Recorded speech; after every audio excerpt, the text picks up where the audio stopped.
Now look, people still debate, and I don't understand who had the best verse on this song. No, I have heard this. I have heard people debate this, and I just don't understand. Is it not unanimous that she murdered this? Kanye.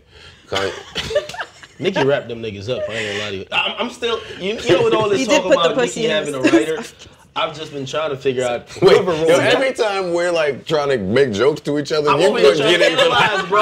God damn it! Hey, y'all flirting will not distract me. I see you. You're like really trying to work. Go ahead, come on. Nobody's flirting. Cut it out. She bodied them. I mean, listen, I'm trying. You know, people be saying, "Oh, Nicki had people write this for her." If you find out who wrote that verse, that's the true MVP. That's definitely the verse. However, I will say, watching Nicki on Instagram, man, I'm kind of rooting for Nicki nowadays. I feel like she's transitioning into being the underdog again. She's doing a lot of flashback moments.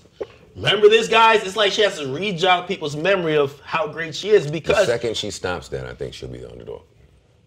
The second that she stops reminding people of her greatness... That might be true. Then she will truly be viewed as the underdog with girls doing whatever they're doing. And then, more because her talent is so great, that's awesome when your talent is that great and you're looked at like the underdog. I don't know why she wants to keep reminding people of I beat Aretha, I'm better, Jay. No. Well, this was different though. That's the charts thing where she's like, oh, I got the most platinum. And this is a little bit different. It would be if she didn't remind us all the other times. Because this, again, reads as a reminder of how great Nicki Minaj is. And the second she stops telling us how great she is, it will allow us to say how great she is. I'm not too sure if that's the case. I think people have built up so much resentment for Nicki, they want her to fail. And when people want you to fail, I don't think they, until they see you in a position where you're almost submitting. Let's get into Nicki. Who wants Nicki to fail? I believe I think fans want Nicki to fail. I mean people that matter. People that matter? Well, I'm saying because fans want everybody to fail at some point. So, I mean, I'm not talking about them. But, like... Well, I do think... I know you don't want to talk about fans, but I do think a lot of fans who are either tired of Nicki, didn't like her over the years, or now is the time they're jumping on, fuck Nicki, they've turned that energy and championed other people to replace Nicki, right? So that's fans. Other than people that matter, are we still not agreeing that Atlantic don't like Nicki?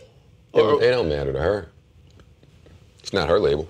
I mean, I don't know why. They would matter to the other people that are in her space. Well, they matter because she won her fucking Uzi record cleared. Okay. But I mean... But also setting up people to kind of redirect that energy that she used to have, right? So it matters somewhat. Nicki has like 50 million followers, some crazy shit somewhere. So, I mean, she can dictate energy at any time, I feel like. People in their mass following is what has taken some of the power away from the labels. Nah, this is what I say about Nicki's following. Nicki's following right now, I believe, when she says something on Instagram, it only mobilizes like her core audience. Like she has a lot of followers, but some of them aren't her core. So the barbs, so she puts out a record, only the barbs go really fuck with it. Like the rest of the people, which you do need to convince the casual fan. Like everyday show is cool. But once we get the casual person who just likes conversation to fuck with us, that's when we lit. That's always in any type of entertainment. That's the thing. Nicki at this point, I believe when she talks, the casual person's like, oh, I ain't trying to hear that. I'm in full agreement with you. Here's a hypothetical situation for you. Now, Yo Gotti has Rake It Up out. A lot of people say that's the best Nicki verse they've heard in quite some time, right? I have said that too. Here's the hypothetical. If Nicki were to Instagram for the next 3 to 5 months the way that Meek Instagrams, and that's purely coincidence that I'm using them too, but Meek, I say Meek because he previews new music a lot on Instagram. He probably does it the most. I don't care if it's 10 seconds, 15 seconds. He'll show you when he's in the studio recording, who he recording it with. He'll get in the car when he leaves there, turn it on, let you hear it. He does all of that, right? And some people like it, some people get sick of it. You know, if Nicki were to do that for 3 to 5 months, with Rake It Up happening, with all the shit she already does with reminding people all her fucking accolades, right? Now if you just hit niggas with teasers of fire. Because every time Meek plays one of them, it's fire. This is why you can't compare them. I'm not comparing. I'm asking you, if that were to happen, do you think that more of the casual fans that you just said follow her instead of the core would start to come around and start to champion for this music to be released? Okay, again, not comparing them, but this is one particular thing about Meek that is really good. Man, his snippet's always fire. You don't put out whack snippets. Sometimes the song don't sound better than the snippet. So he has definitely a particular talent of the snippet be sounding better than the song. Yo, the snippet is like super fire. Like when this coming out? Now, that level snippet. That level snippet tore up the net. Exactly. There's some snippets that he has previewed that never came out, but that's another story. With Nicki, I feel like sometimes, I remember she was previewing like some music with Quavo, like people thought she was doing too much. So it's like, it's different. It's like people see her previewing stuff differently. Wait. Did she preview music with Quavo, or did she take a picture with Quavo and then in the caption say that we can expect music to come? Well, I remember there was a video or some There shit. was a video, but I can't remember. I remember there was a video. I think there was music in the background. But that's my point. Whatever was happening, the audio wasn't the prominent part of the piece. When Meek does it, there's nothing but audio. There's nothing for us to hear but the fucking song. It ain't you telling us it's fire. It ain't the caption. It ain't the feature. We can hear the song. So that didn't happen in that Quavo Nicki post.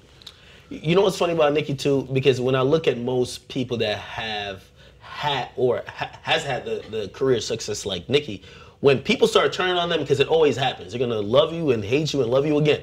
I'm doing it right now. I'm kind of with you. Yeah, when people start doing that, but in rap, like I mean, you've done a lot of different things in your career. In rap, what niggas usually do, all right, they acting like they don't appreciate me, they don't fuck with me. Fuck, remind them. I'm just tell them next album, my last album. We know that we see that a lot. You know we see. Do we? Yeah.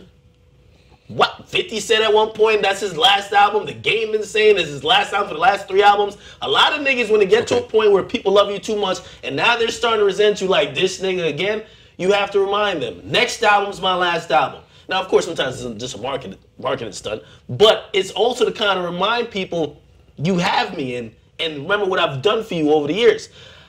I think because of how people also perceive Nicki, which we've likened when she was with Meek, she's kind of like a female version of Meek. Like, you don't feel humbleness kind of from her. I think for her to get back in that underdog position. Is humbleness a word? According to Kendrick Lamar, it is. That's not a word, I don't think. Humility. Okay, humility. All right, humility. I love when you want to argue semantics. And then sometimes he'll tell you words don't matter. Words don't matter. No, because I want to learn words. If that's a word, I want to learn it. Okay, but regardless of that, I think because of just how she is, it's making it hard for her to kind of sink it. If I'm her, and this is what I've said, yo, you can't fight the Cardi wave. Let that rock. Cardi might not have a record nearly as big as Bodak Yellow. You still have the bigger brand. You could do other things. You could disguise to the fans that you're not having a problem with music or getting that music hit. I'm doing fashion. I'm doing this. I'm doing that.